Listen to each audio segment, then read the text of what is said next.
my ministerial colleagues, Sri Prakash Javadekar ji, Sri Piyush Goyal ji, distinguished guests, I am delighted to inaugurate the Indian Pavilion. This is the first day of a historic summit in Paris. We stand here in solidarity with Paris and France and in admiration for the resolve and courage. The entire world, 196 nations, has come together to shape the future of this world and the health of our planet.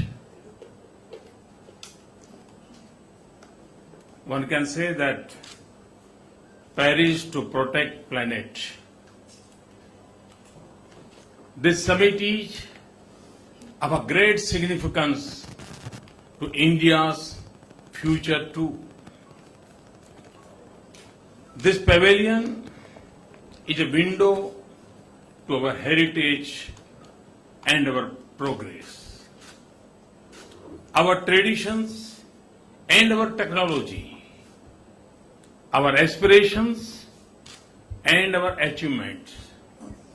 India's new economic momentum is a subject of international attention and a source of global opportunity. Our progress will not just change the lives of 1/6 of humanity. It will also mean a more successful and prosperous world. Equally, the choices the world makes here will have an impact on our development. Climate change is a major global challenge, but climate change is not of our making. It is the result of a global warming that came from the prosperity and progress of an industrial age powered by fossil fuel. But we in India face its consequences today.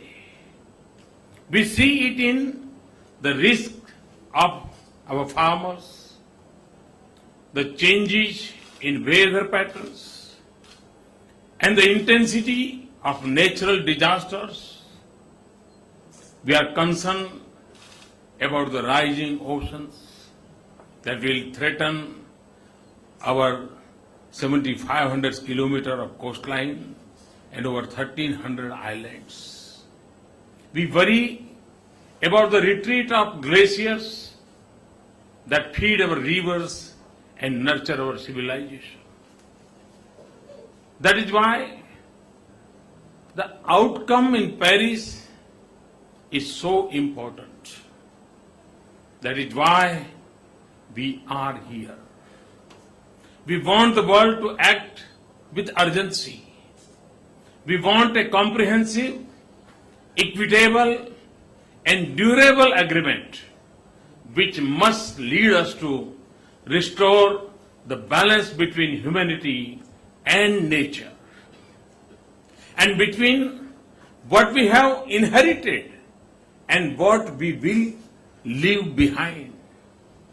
This will mean a partnership in which those who have the luxury of choices and the capability of technology will make adjustment to sharply reduce their carbon emission. The extent of their commitment and the strength of their action must be consistent with the carbon space they occupy. And they must leave enough of what is left of our carbon space to let developing countries grow. They should share resources and technology with those who live between want and hope so that we can meet the universal aspiration for clean energy.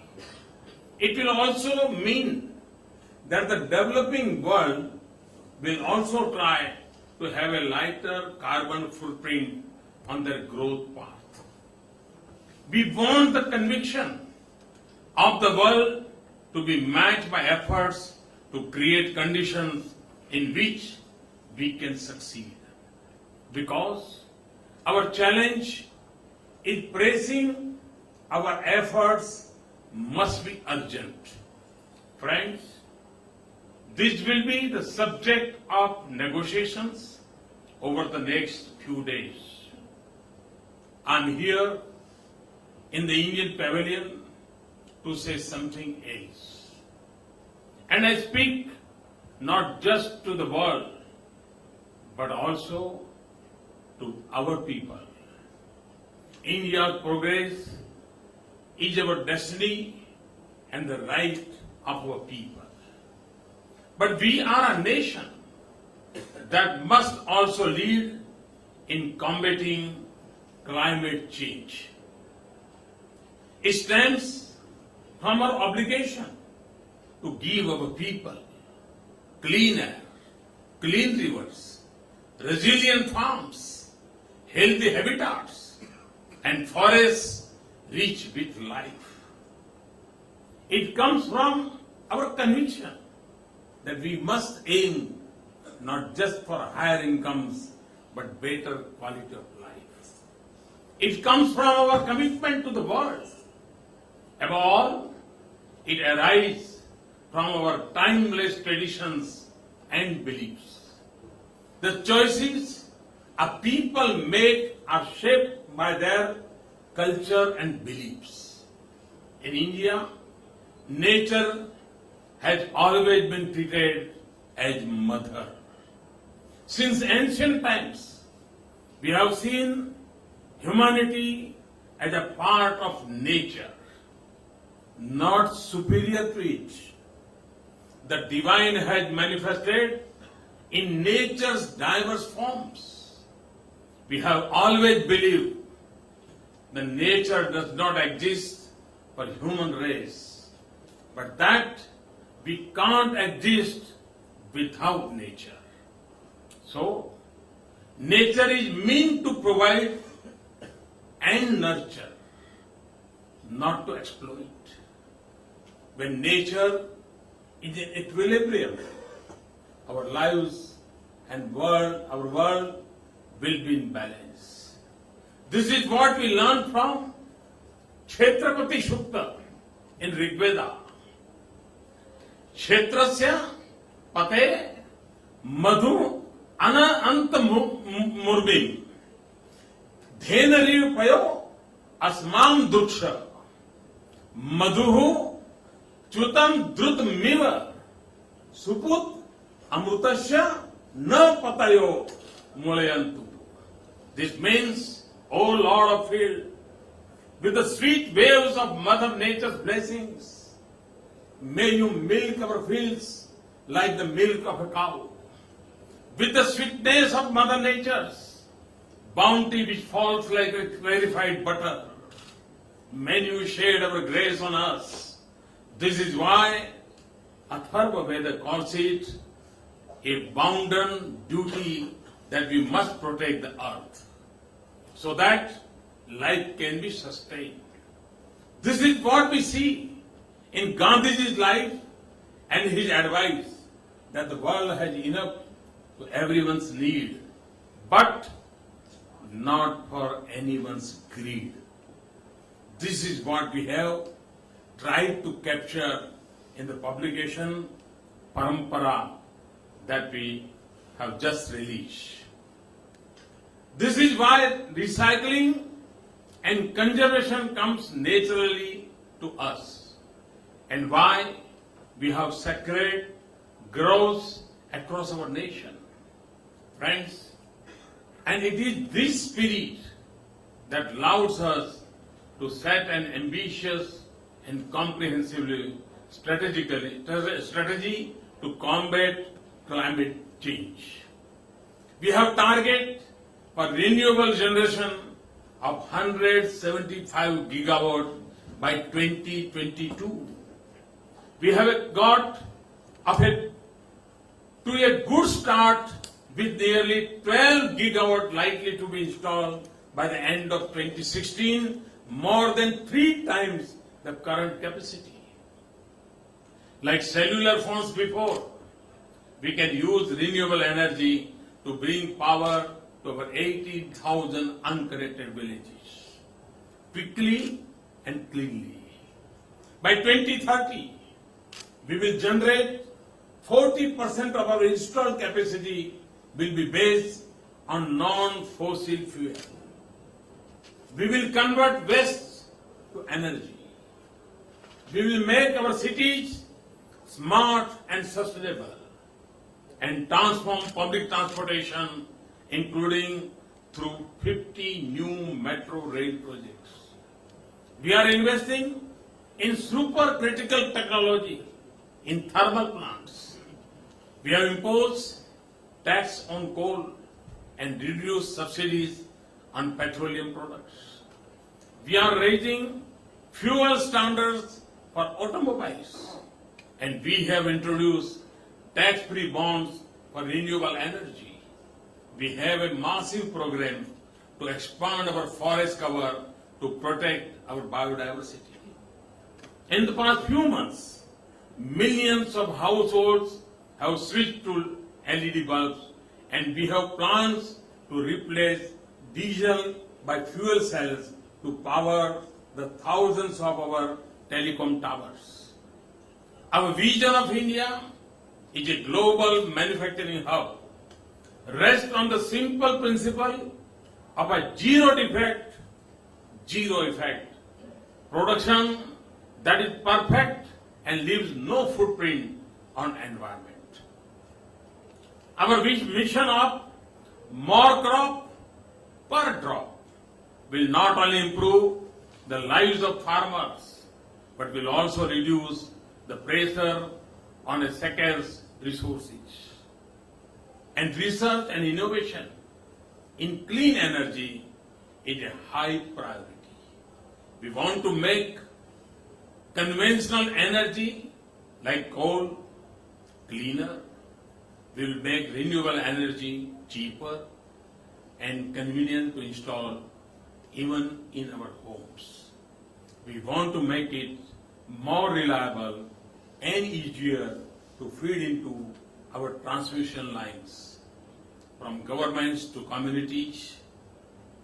There are countless examples of innovation and enterprise that are restoring the health of our environment. I have tried to capture some of these initiatives in my book, Convenient Action, which we shall present today. Friends, this is the voice of our people and the call of our nation and the consensus of our polity. India's leadership on environment has been the vision of Indian leaders and successive governments from Stockholm in 1975 to Copenhagen in 2009. We are raising our national effort to an entirely new level, and we are intensifying our international partnerships. So we come to Paris with our commitment, but we also come with hope. So we approach the negotiations under the UN Framework Convention on Climate Change in a spirit of partnership, which must be based on the principle of equity and common but differentiated responsibilities.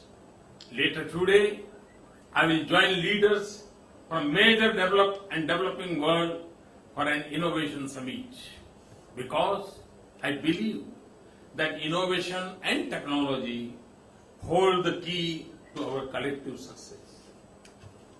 President Hollande and I will also co-chair the launch of my long-cherished dream of an international solar alliance to promote greater use of solar energy in the 121 solar-rich nations, to call the world to look deep into the ancient wisdom of all our civilizations, cultures and religions.